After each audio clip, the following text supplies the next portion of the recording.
औज़ुबिल्लाहि बिस्मिल्लाहिर्रहमानिर्रहीम। अज़ीज़ तलबा अस्सलाम वालेकुम। आप कैसे हैं? आज हम पढ़ने जा रहे हैं क्लास 8 मैथ की एक्सरसाइज 2.2 मश्क नंबर 2.2। ये जो हमारी मश्क है ये है हमारे पास अरिथमेटिक सीक्वेंस के ऊपर यानी जमी सिलसिले के ऊपर कि ये क्या होती हैं, इनके हमने किस तरह टर्म्स क्या होती हैं, रकमें क्या होती हैं, इनको किस तरह से मालूम करते हैं। जनरल टर्म कैसे मालूम करते हैं, अगर किसी की वैल्यू दी जाए तो उस टर्म को हम कैसे मालूम करते हैं, मुश्तरका कदर डी क्या होती है, अरिथमेटिक सीक्वेंस क्या होता है। तो ये सारी एक्सरसाइज आपको डिटेल के साथ पढ़ाने जा रहा हूँ, एक एक स्टेप समझाऊंगा। आप बिल्कुल कैलकुलेटर के बगैर हल कर लेंगे। दोनों मीडियम्स में, इंग्लिश मीडियम और उर्दू मीडियम, दोनों मीडियम में समझाऊंगा। सिर्फ आपने टेक्स्ट जो है इंग्लिश मीडियम वालों का और उर्दू मीडियम वालों का वो अलहदा है, उन्होंने अपना वही फॉलो करना है, वही लिखना है। बाकी हल करने का तरीका बिल्कुल सेम है, स्टेप सारे सेम है, उसी तरीके से आपने करना है। मुकम्मल वीडियो को देखना है, दरमियान में नहीं छोड़ना। कहीं समझना है तो पीछे करके दोबारा देख लेना है। वीडियो को लाइक ज़रूर किया करें, कमेंट्स ज़रूर किया करें और अपने दोस्तों के साथ शेयर किया करें। खुद भी चैनल को सब्सक्राइब करना है और अपने दोस्तों को कहना है वो भी सब्सक्राइब करें। तो चलें शुरू करते हैं जी। क्वेश्चन नंबर 1 है हमारे पास, state whether the following sequence are arithmetic और not. If a sequence is arithmetic then find the common difference. बयान करें कि दर्ज झैल सिलसिले सिलसिले जमी हैं या नहीं। अगर एक जमी सिलसिला है तो मुश्तरका कदर मालूम करें। अब इसमें जो चीज समझने वाली है वो हमारे पास है, हम आपको मैं डेफिनेशन बता देता हूँ। अ sequence is arithmetic if the common difference D between consecutive terms is the same. यानी एक सीक्वेंस कोई भी सिलसिला है वो उस सूरत में अरिथमेटिक सीक्वेंस होगा जब ये सिलसिला होगा जब उसका कॉमन डिफरेंस यानी कि जो, और वो क्या, दो कंसेक्टिव टर्म्स, दो रकमों के दरमियान में जो फर्क है वो बिल्कुल सेम होना चाहिए, एक जैसा होना चाहिए, एक ही होना चाहिए। तब वो सीक्वेंस अरिथमेटिक सीक्वेंस होगा, जब ये सिलसिला होगा। क्लियर? ये पॉइंट है आपने जो समझना है। अब ये जो कॉमन डिफरेंस है इसको हम डी से जाहिर करते हैं, डिनोमिनेट करते हैं डी के साथ। तो ये चीज आप पॉइंट इसको याद कर लें, इसी डेफिनेशन के ऊपर अगर आपने चले हैं तो ये आपको सारा समझ आ जाएगा। तो हमारे पास पहला ऑप्शन है 7, 10, 13, 16 एंड देन कंटिन्यू। आगे जारी है, मालूम करने की क्या ये जो सीक्वेंस है क्या ये अरिथमेटिक है या नहीं। तो देखिए हमारे पास A1 पहली टर्म, ए हमारी क्या है, इसको आप समझ लें एक टर्म है, रकम है, और वन ये पहली। तो A1 क्या हमारी 7 है, A2 क्या है 10, 10, A3 क्या है 13 और A4 क्या है 16। देन हमने मालूम करनी है। अब हमने देखना है कि डी हमारे पास डिफरेंस जो है, कॉमन डिफरेंस, ये क्या है। तो देखिए हमने इनको फर्क मालूम करना है। पहले A2 में से A1 को नफी करेंगे। A2 देखें 10 है, ये हमने यहाँ पे लिखिए। A1 7 है, 10 में से अब नेक्स्ट स्टेप पे हमने इसके इज इक्वल टू लगा के उनकी वैल्यूज पुट की। A2 की आगे 10, A1 की आगे 7, 10 में से 7 को नफी करेंगे, माइनस करेंगे तो हमारे पास आंसर आएगा 3। अब इसी को हम चेक कर लेते हैं क्या दूसरे पर, कि क्या दूसरा डिफरेंस देखें। A3 माइनस A2 यानी 3 में से A2, इसको नफी करें। अब इसकी भी वैल्यूज पुट करें। A3 आपके सामने 13 है और A2 क्या है 10, वो भी माइनस करें तो आंसर आपका 3 है। यानी दोनों का सेम आ रहा है। इट्स मीन कंसेक्टिव टर्म्स यानी एक के बाद दूसरी मुसलसल जो है। अब इसी तरह हम A4 और माइनस A3 करेंगे तो उनका भी देखें। 16 माइनस 13 3 है। ये चारों टर्म्स का हमने डिफरेंस निकाल लिया। वो हमारा कितना आ रहा है, 3 आ रहा है। ऐसा ही है ना। अब देखें हमारा difference D is equal to 3। D के आपका कॉमन डिफरेंस, मुश्तरका कदर उसने का मालूम करें। अब यहाँ लिख सकते हैं मुश्तरका कदर।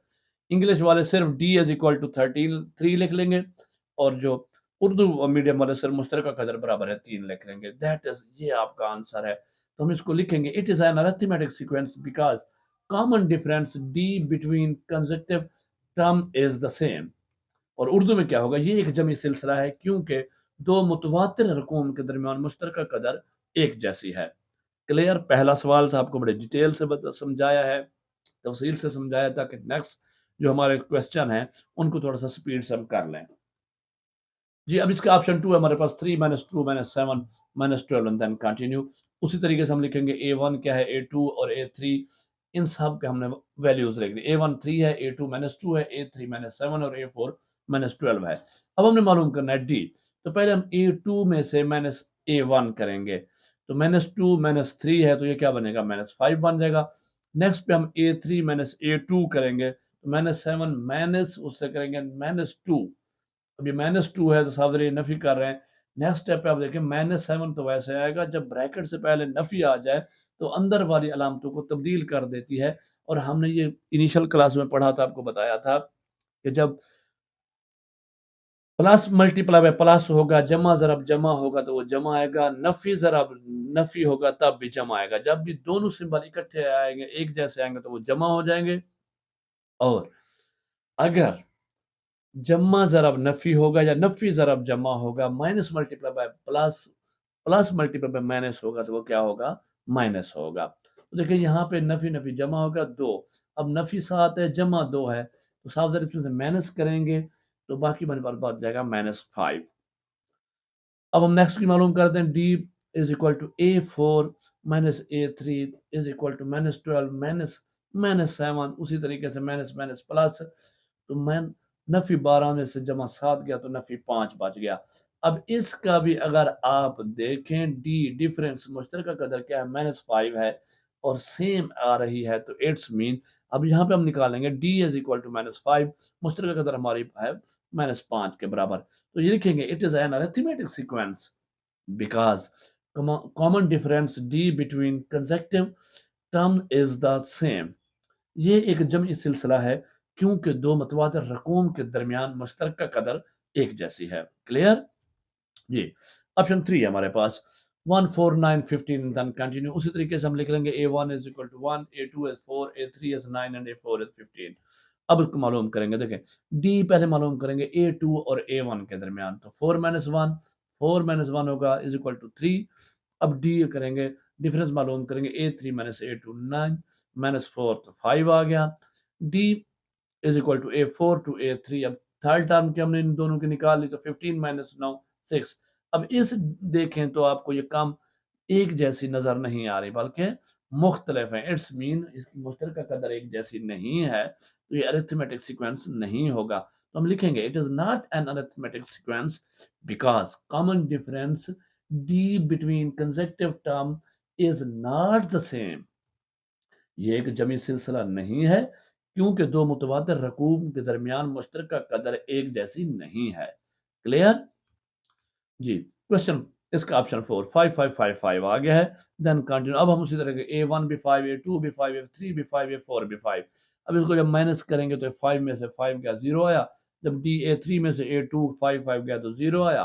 D4 A4 में से A3 को माइनस करेंगे, दोनों को वैल्यूज पुट करेंगे 5 - 5 तो फिर भी 0 आएगा। अब हम देखें अगर हमारे पास डी कॉमन डिफरेंस मुश्तरका कदर क्या है? 0। तो it's mean it is an arithmetic sequence because common difference d between consecutive term is the same। ये एक जमई सिलसिला है क्योंकि दो मुतवातिर रकूम के दरमियान मुश्तरक कदर एक जैसी है, चाहे जीरो आ रही है ना तो एक जैसी है। अब ये है जनाब क्वेश्चन वन आपको कंप्लीट है। क्वेश्चन नंबर 2 द nth या n क्या होता है? Number of term terms of the arithmetic sequence are given, find the arithmetic sequence in each। जमी सिलसिले की nth यानी नंबर ऑफ रकम दी गई है, हर एक जमी सिलसिला मालूम करें। अब वो कह रहा है an is equal to 4n - 3। अब उसने में दे दिया है कि an is equal to 4n into 3 यानी n जो भी टर्म का नंबर होगा, टर्म का नंबर यहाँ n एक हो सकता है, पहली टर्म एक होगी n की जगह, दूसरी टर्म 2 होगी n की जगह, तीसरी टर्म 3 होगी। ये इसकी एक इक्वेशन दी, वो कहता है इसका सीक्वेंस मालूम करें। अब देखें A1 अगर हम मालूम करें तो A1 is equal to 4 into, अब n की जगह हमने क्या लिखा? 1, क्योंकि नंबर ऑफ सीक्वेंस क्या है? टर्म क्या है? 1। तो अब यहाँ पे भी 4 के साथ हमने n की जगह क्या लिखना है? 1 माइनस 3। जब इसको करेंगे तो नेक्स्ट स्टेप पे देखिए इज इक्वल टू लगा के 4 1 द 4 माइनस 3 इज इक्वल टू 4 में से 3 के बाकी 1 बच गया, 1 बच गया। अब हम A2 कर लेते हैं। A2 is 4 into 2। 2 क्यों लगाया n की जगह? क्योंकि यहाँ पे हम भी n की जगह 2 लगा रहे हैं। हमारी सेकंड टर्म है -3 वैसे का वैसे आएगा। 4 टू द 8, 4 दूने 8 -3 5 बच गया, 8 में से 3 गए 5 आ गया। अब A3 A4 into 3 minus 3 is equal to 12 minus 3 is equal to 9। ये समझ आ गया ना? छोटी सी वो छोटे बच्चों वाली माइनस है। अब इसको आपको बार-बार क्या देखिए 4 को 3 से ज़रा करेंगे तो 12 आएगा ना, नफ़ी 3 किया तो बाकी 9 बच गया। अब ये हमारा सीक्वेंस बनता जा रहा है। A4 अब जब 4 से करेंगे तो 4 4 दा यहाँ पे हम इनकी जगह वही टर्म का नंबर डालते आ रहे हैं 4 - 3 इज़ इक्वल टू 4 4 दा 16 - 3 16 में से 3 गया बाकी बचे 13 हमारे पास। A5 इज़ 4 इंटू 5 - 3 4 5 दा 20 - 3 is equal to 17। So sequence बस जमी सिलसिला हमारा क्या होगा 1 5 9 13 17 और ये इसी तरीके से बढ़ता जाएगा। जिसका दूसरा ऑप्शन है a n is equal to 2n-5 उसी तरीके से हमने ए एन ये लिख के इसमें हम वैल्यूज पुट करेंगे A1 हमारे पास तो n की जगह 1 करेंगे 2 1 2 into 1 minus 5 2 1 द 2 minus 5 दो में से नफी 5 का तो नफी 3 बच गया A2 है तो 2 2 द 4 बन जाएगा इसकी जगह n की जगह 2 लिखेंगे -5 तो वैसे का वैसे चलता आएगा 2 टू द 4 4 -5 तो ये हमारे पास बन जाएगा जनाब -1 अब हो जाए 3 आएगा तो 2 into 3 -5 लिखेंगे फिर इसको मल्टीप्लाई करेंगे 2 3 द 6 2 3 6 6 में से 5 नफी का तो 1 बच गया अब A4 है हमारे पास इस तरह 2 into 4 n की जगह हमने 4 लिख दिया क्योंकि यहाँ भी 4 आ रहा है 2 4 द 8 -5 8 -5 इज इक्वल टू 3 8 में से 5 के बाकी 3 बच गए A5 is equal to 2 into 5 5 क्यों लगाया क्योंकि n की वैल्यू हमारी nth जो है नंबर ऑफ टर्म क्या है वो 2 5 द 10 -5 10 में से 5 के बाकी बच गए हमारे पास 5 क्लियर जी अब हम लिखेंगे सो सीक्वेंस जमी सिलसिला -3 -1 1 3 5 पहले माइनस था फिर वो आगे चलता है इसको देखें आप तो दो दो के डिफरेंस से जा रहा है जी ऑप्शन 3 हमारे पास a n is equal to n plus two तो उसी तरीके से पहले A1 लिखेंगे फिर उसके n क्या है हमारे पास यहाँ पे देखिए मल्टीप्लाई किस चीज़ में 1 + 2 is equal to 3 A2 2 + 2 is 4 A3 3 + 2 is 5 A4 4 + 2 is 6 A5 5 + 2 is 7 so sequence जमी सिलसिला 3 4 5 6 7 ये देखिए यहाँ 3 से शुरू हो रहा है एक एक का इजाफा हो रहा है चलें जी ऑप्शन 4 है हमारे पास a n is equal to 3n-1 उस तरीके से A1 into 3 into 1 minus 1 3 1 the 3 minus 1 2 अब A2 में से 3 2 3 to the 6 6 में से एक गया 5 A3 लगाएंगे तो जनाब 3 3 the 9 और आगे उसमें से एक नफी करेंगे 8 बच गया A4 3 into 4 n की जगह हम नंबर ऑफ टर्म लिखते जा रहे हैं मैंने से एक किया 3 4 the 12 12 में से एक गया बाकी 11 बच गए जनाब 11 A5 3 5 the 15 minus 1 14 so sequence पास हमारा जमी सिलसिला क्या होगा 2 5 8 11 14 इसमें आप देखें तो 3 3 का डिफरेंस देता जा रहा है तो ये हमारा अरिथमेटिक सीक्वेंस है ये क्वेश्चन नंबर 2 आपका कंप्लीट हुआ question number 3 find the general term of the following arithmetic sequence दरअसल जमी सिलसिलों की नुमाइंदा रकम मालूम करें अब देखें उसने 6 13 20 27 दे दिया अब वहां पे पहले हमें उसने कहा क्या था कि अरिथमेटिक सीक्वेंस है या नहीं फिर उसने हमें फार्मूला दे दिया टर्म्स की वैल्यूज दे दी उसने कहा nth और वो मालूम करने दी कि नंबर ऑफ टर्म का सीक्वेंस क्या बने अब सीक्वेंस दे दिया वो कहते हैं जनरल टर्म मालूम करें देखें अब इसमें A1 क्या है 6 A2 क्या है 13 A3 क्या है 20 और A4 क्या है 27 नेक्स्ट हमने कंटिन्यू करना है अब इसको देखें D हमारा डिफरेंस क्या होगा A2 minus A1 is equal to 13 minus 16 ऐसा करते हैं ना दो का हम जब का अरिथमेटिक सीक्वेंस निकाल रहे होते हैं तो देखते हैं कि इनका डिफरेंस कॉमन डिफरेंस क्या है तो पहले हम दूसरी में से पहली रकम को माइनस करते हैं A2 से -1 किया A2 हमारा 13 है A1 6 है उसको माइनस किया तो आंसर आया 7 नेक्स्ट पे हम देखेंगे अगली दो का common difference A3 A2 A3 हमारे पास 20 है माइनस A2 क्या 13 तो 20 में से 13 के माइनस किया जब तो जवाब आया 7 D is equal to A4 minus A3 is equal to 27 minus 20 उनके वैल्यूज पुट के आंसर 7 अब देखिए हमारी जो मुश्तरका कदर है D है वो क्या है 7 है अब हमें समझ आ गई कि ये हमारे पास जो कॉमन डिफरेंस मुश्तरका कदर है वो क्या है 7 7 है अब हमने फार्मूला जनरल टर्म बनानी है तो जनरल टर्म हमारी क्या होगी A n क्या होगा number of term is equal to A1 हमारी पहली होगी प्लस n-1 क्या है यानी जो नंबर ऑफ टर्म होगा उससे पिछली एक नफी एक करके टर्म उसको इसके साथ करेंगे जमा यहाँ पे आप देखें ना जब हमारा फर्क कितना आ रहा है तो पिछली टर्म में देखें यहाँ पे हम उसको जमा करते हैं 6 है फिर ये देखें 13 है फिर 20 है ये वही वाली टर्में दोबारा आ रही हैं उसमें पिछली करेंगे जमा और उसको हम मल्टीप्लाई करेंगे 7 के साथ। किसके साथ ज़रब करेंगे? 7 के साथ, डी के साथ। डी क्या है हमारी मुश्तरक अदद, तो ये आपका फ़ॉर्मूला है, इसको आपने याद कर लेना है। ये जनरल टर्म का फ़ॉर्मूला, ये आपको याद हो गया तो आपके सवाल हल करना बिल्कुल आसान है।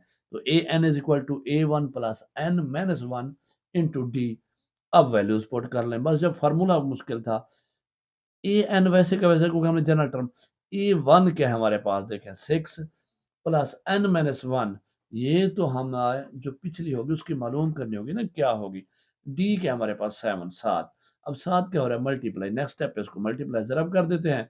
6 वैसे का वैसे 7 को जब दोनों के साथ ज़रब, 7 को एन के साथ ज़रब करें तो 7 एन, क्योंकि ये आपस में कोफिशिएंट अद्दी सार ज़रब का तो इसका एक होगा जिसके साथ नहीं होगा।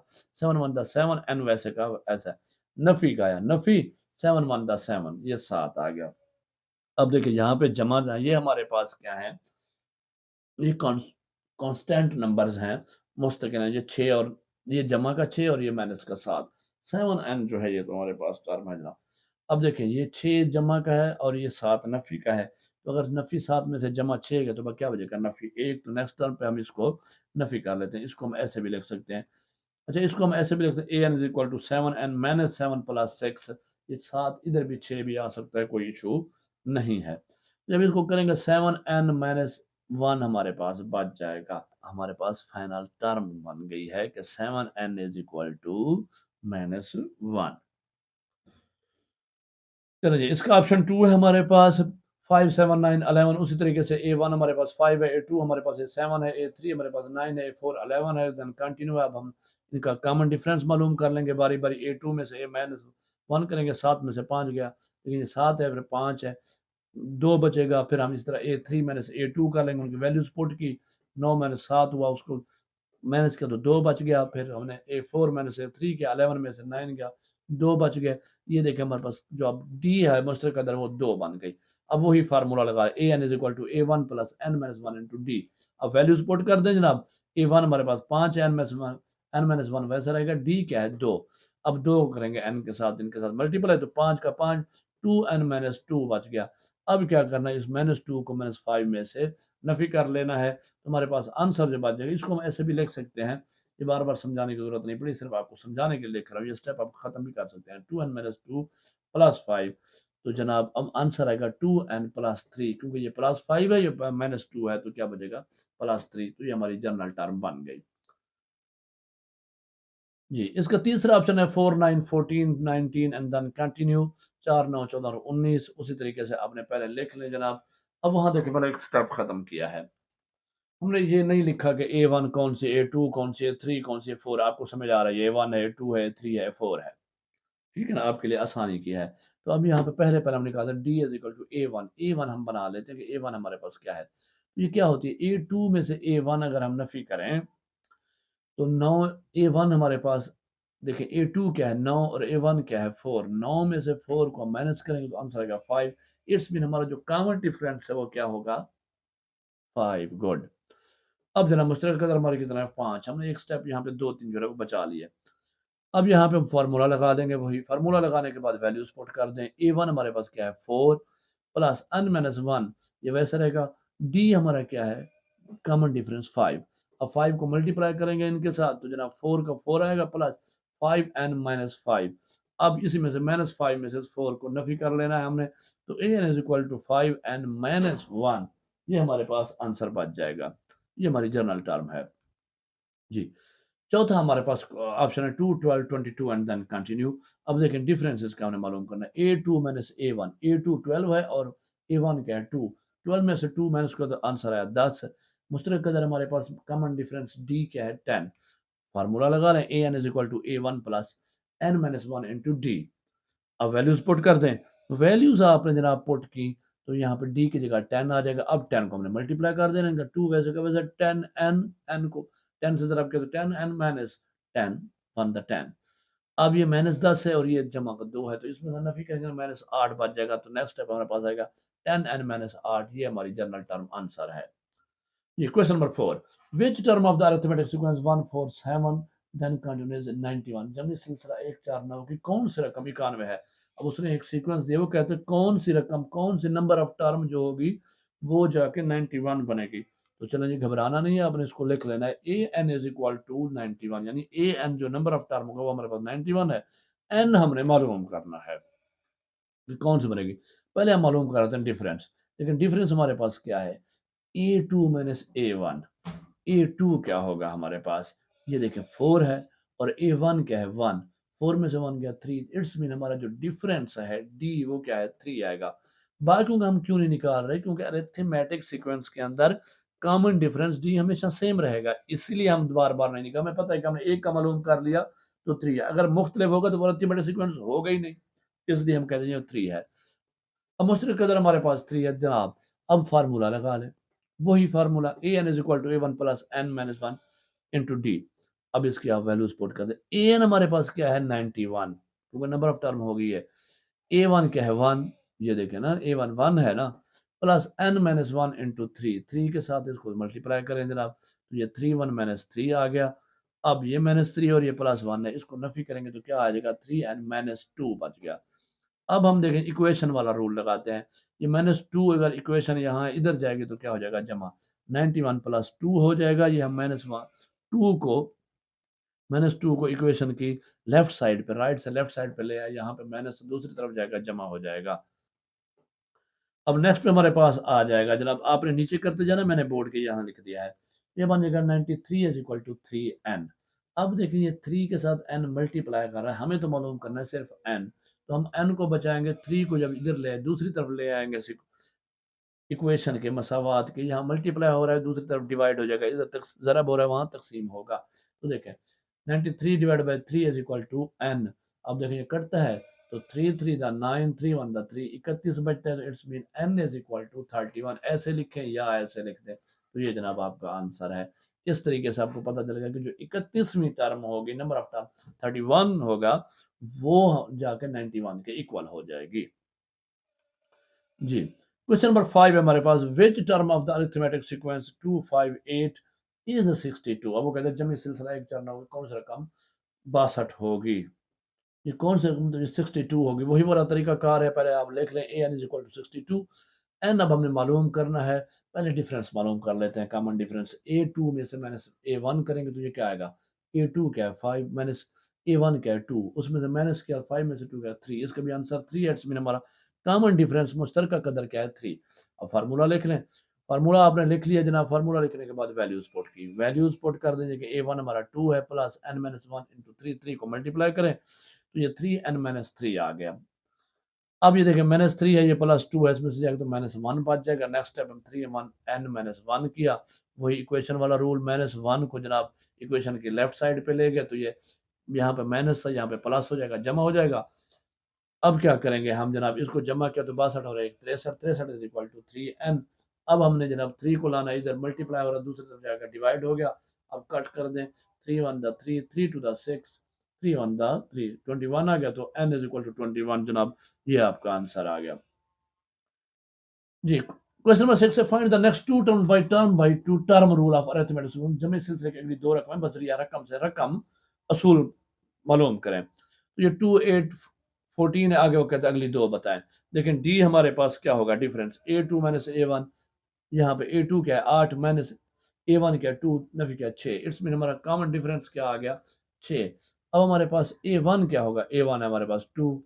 अब हमने जनाब a two is equal to, a two क्या होगी a one plus six, a one plus six, क्योंकि कॉमन डिफरेंस हमारा 6 है ना, यही उसमें जब डिफरेंस है नेक्स्ट आगे जाएगा तो जमा होगा, जमा 6। अब ए वन क्या है 2 प्लस सिक्स तो 8, ए थ्री मालूम करेंगे, ए टू प्लस, देखिए वही आया ना 8 ही आया, 2 और 8 आया, a two plus six, a two की वैल्यूज दी 8 प्लस सिक्स, 8 प्लस सिक्स 14 हो गया, वही आया। अब इस तरह हम ए फोर निकालेंगे, ए थ्री प्लस सिक्स, क्यों एक एक पिछली उसमें जमा करते जा रहे हैं, तो ए थ्री की वैल्यू पुट की 14 प्लस सिक्स 20। ए फाइव इस तरह निकालेंगे, ए फोर प्लस सिक्स, ए फोर की वैल्यू हमने पुट की, ये थी हमारे पास 20, 20 प्लस सिक्स 26। तो अब हमारे पास जो सीक्वेंस बनेगा देखें वो बनेगा 2 8 14 20 26। तो नेक्स्ट हमारी जो दो टर्म है वो क्या होंगी 20 एंड 26। जी, इसका ऑप्शन टू है हमारे पास 159 कंटिन्यू उसी तरीके से आपने पहले डिफरेंस मालूम कर लें, A2 माइनस A1 कर लें, 5 माइनस 1 4 हो गया। अब इस तरह A1 अब आपका क्या 1, A2 क्या होगी A1 प्लस 4 कौन सा है, ये आपका डिफरेंस है। अब उसको प्लस करें तो इसकी वैल्यू जनाब A1 की थी 1 प्लस 4 5 हो गया, ये 5 आ गया। A3 मालूम करेंगे A2 प्लस 4, पिछली रकम उससे A3 के साथ A2 को जमा करेंगे, A2 5 है प्लस 4 5 प्लस 4 9 हो गया। A4 A3 प्लस 4 9 प्लस 4 उसी तरीके से उसको जमा करते जाए। A5 भी हम इस तरह A4 प्लस 4 करके करेंगे 13 प्लस 4 17, तो ये हमारे पास सीक्वेंस बनेगा 1 5 9 13 17। तो हमारी नेक्स्ट जो टू टर्म हमने मालूम किया क्या है 13 एंड 17। क्वेश्चन नंबर 7 है find the indicated term of the arithmetic sequence by position to term, जमी सिलसिले के निशान करदा रकम बदरिया मकाम से रकम असूल मालूम करें। जब अब पोजीशन टर्म रूल आ गया है, ये 7th क्लास में मैंने आपको बार-बार पढ़ाया था। मुख्तलिफ टर्म टू टर्म रूल क्या होता है, पोज़ीशन टू टर्म रूल क्या है। इसमें हम पोज़ीशन देखते हैं, मकाम देखते हैं। अब हमारे पास क्या है 15, 21, 27, 33 एंड देन बोलता है A13 मालूम करें। देखिए पहले हम एक टेबल बनाएँगे, मकाम पोज़ीशन क्या है, गुना टेबल उसका टाइम टेबल कितना है हो रही है, किससे मल्टीप्लाई हो रही है, क्या हो रही है, टर्म रकम क्या बनती है। देखिए मकाम है हमारे पास 1। अब हम देखेंगे ये 15 जो आ रहा है फिर 21 में क्या कर रहा है, तो इसको जो 6 से मल्टीप्लाई कर रहा है। 6 से मल्टीप्लाई किया तो 6 बनता है 6। अब उसमें 6 प्लस 9 उसमें 9 जमा करते हैं तो 15 आता है। ये रूल वो आगे अपना रहा है। अब देखें 2 दूसरा मकाम आया, दूसरी पोज़ीशन आई, उसको 6 से मल्टीप्लाई किया तो 2 से 12 आया। उसी 12 में हमने 9 को मल्टीप्लाई किया, तो वो हमारे पास आंसर आ गया 21। देखें 15 21 आ गया है, क्योंकि अरिथमेटिक सीक्वेंस वो होगा जिसमें difference common difference D same होगा। तो यहाँ देखिए जमा 9 होता जा रहा है ना सब में। अब देखिए तीसरी आई तो 3 6 18 हो गया, 18 प्लस 9 27 आ गया। 4 हो गया तो 4 6 24, 24 प्लस 9 33 हो गया। अब इसका मतलब ये है कि यहाँ तक तुमने किया था, अब फार्मूला क्या बनेगा, a n is equal to, इसका मतलब है उसको जो नंबर ऑफ टर्म है उसको कैसे मल्टीप्लाई कर रहे हैं, यहाँ पे देखें 6 के साथ, तो 6 एन आ गया, उसके साथ फिर क्या कर रहे हैं प्लस 9 कर रहे हैं। तो ये हमारे पास जनाब आ जाएगा फार्मूला। अब जनाब ये फार्मूला हो गया। अब हम मालूम कर A13, तो जनाब ए एन की जगह 13 यहाँ पे भी, तो यहाँ भी एन की जगह 13 आ गया। वैल्यूज पुट कर दिया, अब इसको हल कर लें।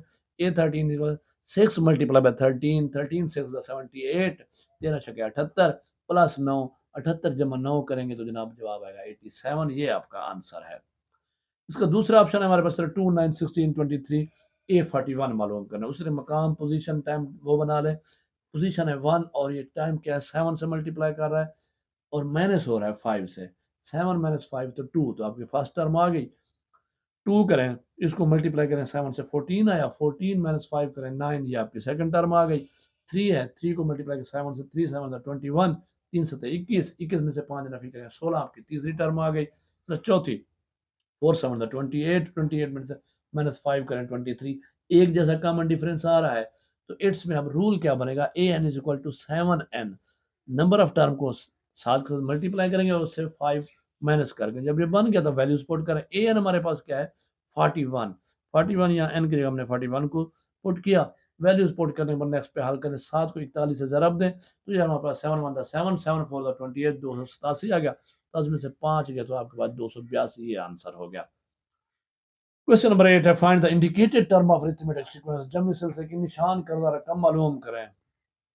चलो जी, अब हमारे पास वो कहता है a is equal to 5, d is equal to 3, A6 मालूम, यानी कि a जो है एक वैल्यू है पहली वो 5 है और बाकी जो वैल्यूज में फर्क होगा डिफरेंस कॉमन वो 3 होगा।